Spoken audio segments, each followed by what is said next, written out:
Bonjour et bienvenue à ce séminaire d'information sur les effets néfastes des parfums sur la santé.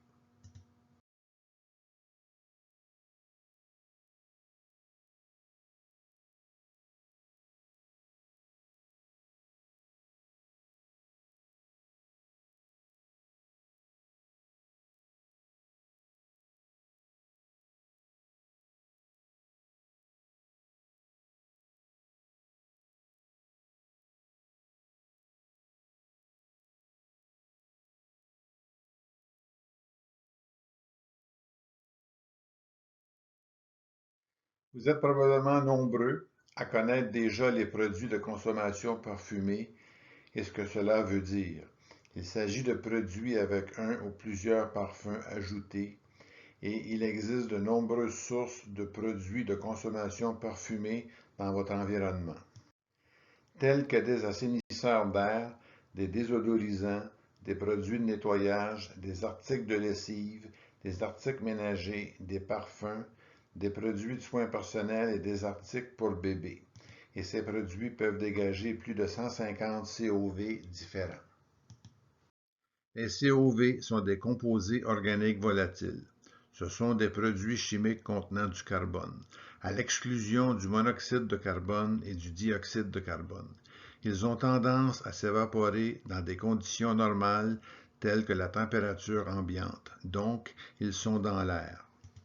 Ce sont des polluants extérieurs courants qui sont produits par la combustion de combustibles fossiles à l'extérieur.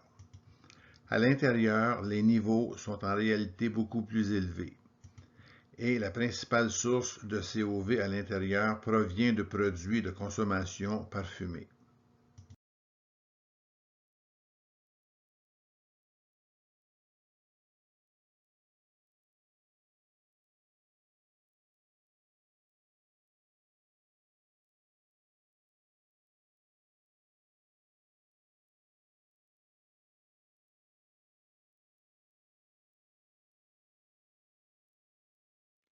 Cet article a aussi démontré que 64% des asthmatiques rapportent des effets néfastes sur la santé par des produits parfumés et aussi d'autres effets sur la santé, comme des problèmes respiratoires, 43%, des symptômes non liés à l'asthme, des migraines, 28% des asthmatiques ont également des migraines, et 28% des asthmatiques ont déclaré avoir eu des crises d'asthme avec une exposition à des produits parfumés.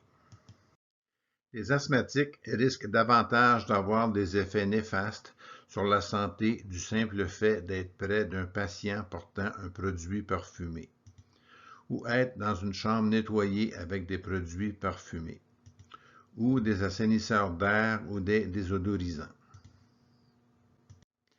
ou aller dehors pour une promenade et sentir les produits de lessive parfumés provenant d'une sortie de sécheuse.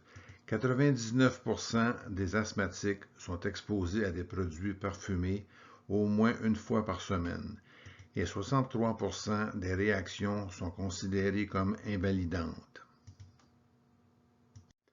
Plus du tiers des asthmatiques ont perdu des journées de travail ou un emploi au cours de la dernière année en raison de l'exposition aux produits parfumés sur leur lieu de travail. Et plus d'un tiers ne peuvent pas utiliser des toilettes publiques si elles sont des assainisseurs d'air ou des désodorisants. 40% des asthmatiques entrent dans une entreprise puis la quittent le plus rapidement possible à cause des désodorisants ou de certains produits parfumés. Qu'en est-il des personnes qui signalent une hypersensibilité aux produits chimiques? La prévalence, c'est-à-dire le nombre de personnes dans la population générale qui déclarent être hypersensibles aux produits chimiques ou qui ont été diagnostiqués par un médecin augmente. Les études les plus récentes aux États-Unis montrent que 25,9% de la population avait une hypersensibilité chimique autodéclarée et près de 13% ont été diagnostiqués par un médecin. En ce qui concerne l'hypersensibilité aux parfums, 92% des personnes ayant reçu un diagnostic médical de MCS sont hypersensibles aux parfums et parmi celles signalant une hypersensibilité chimique mais n'ayant pas été diagnostiquées par un médecin, plus de 80% se plaignent d'une hypersensibilité au parfum. Les produits parfumés portés par d'autres personnes peuvent être irritants pour près du tiers de la population. Il est plus élevé chez les asthmatiques et les 2 tiers des personnes hypersensibles aux produits chimiques trouvent ces produits simplement irritants. Les problèmes posés par les assainisseurs d'air et les désodorisants sont également importants. 1 tiers des asthmatiques, près de 2 tiers des personnes hypersensibles aux produits chimiques vont réagir. On les trouve dans les toilettes publiques, accrochés dans les rétroviseurs de taxi, etc. Lorsque vous prenez une marche dans votre quartier, quand les gens ventilent leurs produits de lessive parfumés à l'extérieur, les asthmatiques et les personnes hypersensibles aux produits chimiques en particulier sont assez dérangés par ces expositions. L'année dernière, un article a été publié sur les produits parfumés pour bébés. Ils ont mesuré les COV émis par 42 polluants communs et ont trouvé 228 COV différents. 43 de ces COV ont été classés comme potentiellement dangereux, mais seuls 5% de tous les COV ou 12% des COV potentiellement dangereux figuraient sur l'étiquette de produit ou sur la fiche signalétique ou le site web du producteur. Voici ce qui est vraiment important à retenir. Les émissions de produits pour bébés parfumés avec l'appellation écologique, vert, biologique ou naturel n'étaient pas très différentes des produits réguliers. Donc, prenez sans parfum.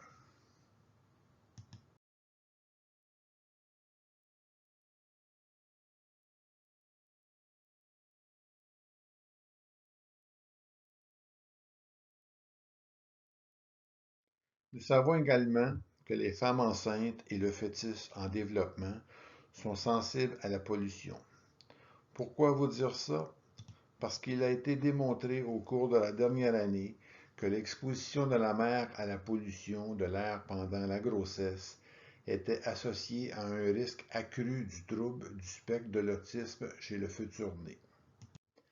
Les mères atteintes de MCS sont génétiquement plus susceptibles d'être de mauvaises détoxifiantes.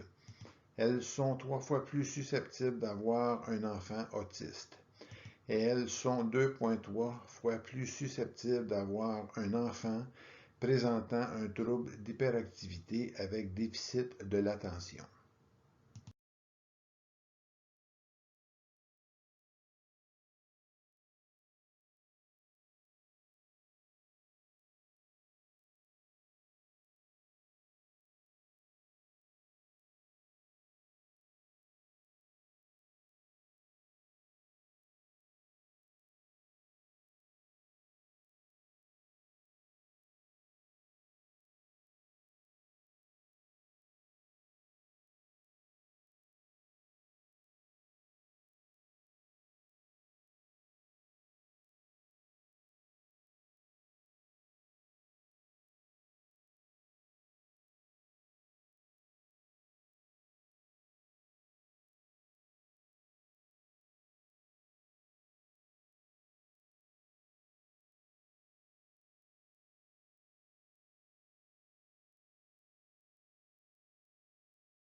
Cet article examine les statistiques combinées de 3 études nationales réalisées aux États-Unis, en Australie et au Royaume-Uni.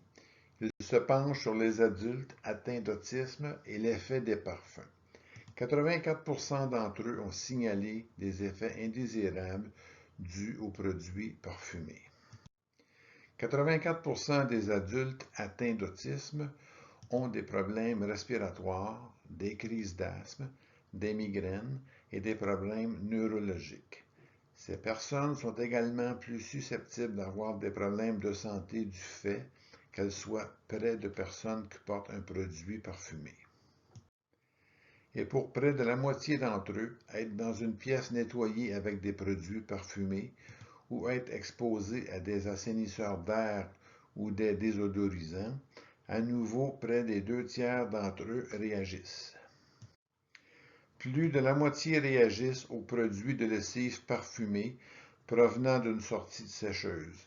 74% des réactions sont considérées comme invalidantes et près de 60% de ces personnes ont perdu des journées de travail ou un travail au cours de la dernière année en raison de leur exposition à des parfums sur les lieux de travail.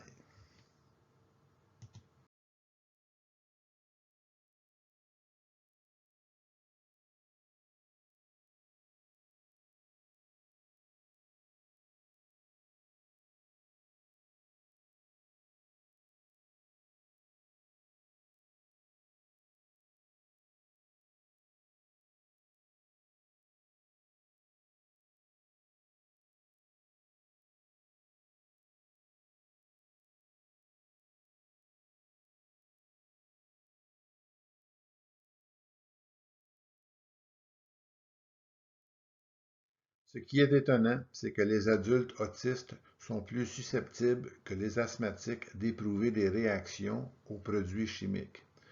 Regardez ces statistiques. 84% des autistes comparés à 64% des asthmatiques ont des effets indésirables dus au parfum. Ils ont plus de crise d'asthme. Ils sont plus susceptibles de ressentir les effets d'une personne portant un produit parfumé ou des assainisseurs d'air ou des désodorisants dans une pièce ou des produits de lessive parfumés provenant d'une sortie de sécheuse que les asthmatiques. Et ils sont plus susceptibles de trouver ces réactions invalidantes. Ils ont perdu plus de journées de travail ou d'emploi au cours de la dernière année en raison de l'exposition aux parfums que les asthmatiques. Il est clair que certaines odeurs chimiques, même en très petite quantité, peuvent déclencher une attaque chez les personnes susceptibles, celles qui souffrent d'allergies, d'asthme, de migraines, d'hypersensibilité chimique multiple et même du trouble du spectre de l'autisme. La plupart des hôpitaux d'enseignement canadiens ont mis en place des politiques sans parfum pour protéger ceux qui sont le plus susceptibles aux réactions. Cette politique est approuvée par l'Association pulmonaire et par le Centre américain de contrôle et de prévention des maladies. Si vous souhaitez mettre en place une politique sans parfum dans votre lieu de travail, vous pouvez obtenir l'aide du Centre canadien de santé et de sécurité au travail ou du Comité canadien sur la qualité de l'air intérieur dans les bâtiments. Dans un éditorial publié dans le Journal de l'Association médicale canadienne, publié en 2015, il a été recommandé que les parfums artificiels n'aient aucune place dans les hôpitaux. Tous les environnements hospitaliers doivent être exempts de parfums. Ce devrait être une politique uniforme. Les programmes d'éducation et de promotion au sein de l'hôpital ont un effet positif et ils devraient faire partie des normes d'accréditation des hôpitaux. Ces politiques favorisent la sécurité des patients, du personnel de l'hôpital et des visiteurs. Éviter l'inhalation constante de parfums artificiels est simplement préférable pour tout le monde. Aucun parfum n'a de sens.